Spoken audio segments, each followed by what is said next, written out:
Jërë ngeen jëf, chers internautes de Sport Life 221. Donc, on va enchaîner toujours avec notre actualité sportive concernant la fenêtre mercato.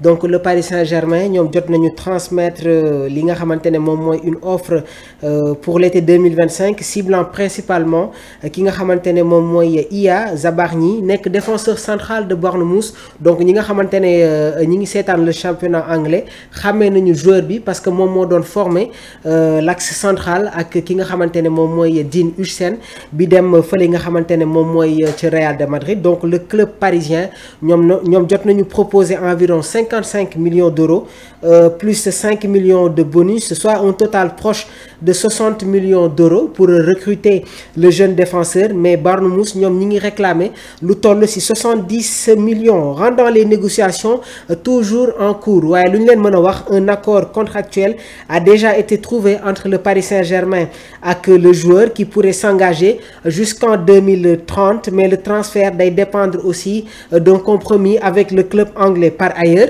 le Paris Saint-Germain est aussi très actif sur le dossier Rodrigo Mora, nekk un jeune attaquant portugais de 17 ans buy football ci équipe bi di FC Porto. Donc le Paris Saint-Germain, donc le club a déjà fait une offre initiale de 45 millions d'euros repoussée par le club portugais. waaye tamit ñi ngi préparer une nouvelle proposition au-dessus de 50 millions d'euros, éventuellement avec l'inclusion d'un joueur dans le deal pour convaincre le club portugais. Mora est considéré comme une future star avec une clause libératoire qui pourrait atteindre près de 100 millions d'euros après sa prochaine prolongation. Donc le Paris Saint-Germain nag jamono ji ñi ngi montrer une détermination pour conclure ce transfert ambitieux cet été. En résumé, le Paris Saint-Germain jot nañu entamer seen mercato estival avec une offre conséquente pour Ilani Zabarnyi, waaye tamit ñi ngi préparer une offensive majeure pour Rodrigo Mora, mu nekk deux dossiers clés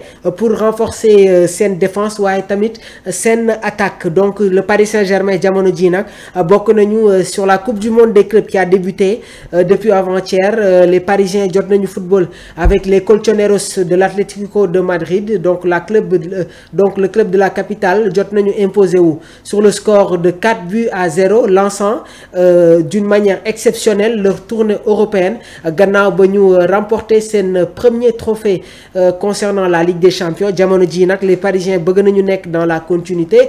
Pourquoi pas remporter cette Coupe du Monde des clubs qui se joue fële nga xamante ne moom mooy ca États-Unis. Il y a les grandes équipes yi nga xamante ne bokk nañu dans les compétitions. On va vous donner les informations, les moindres détails yi nga xamante ne mi ngi circuler concernant le club parisien. Jërë ngeen jëf.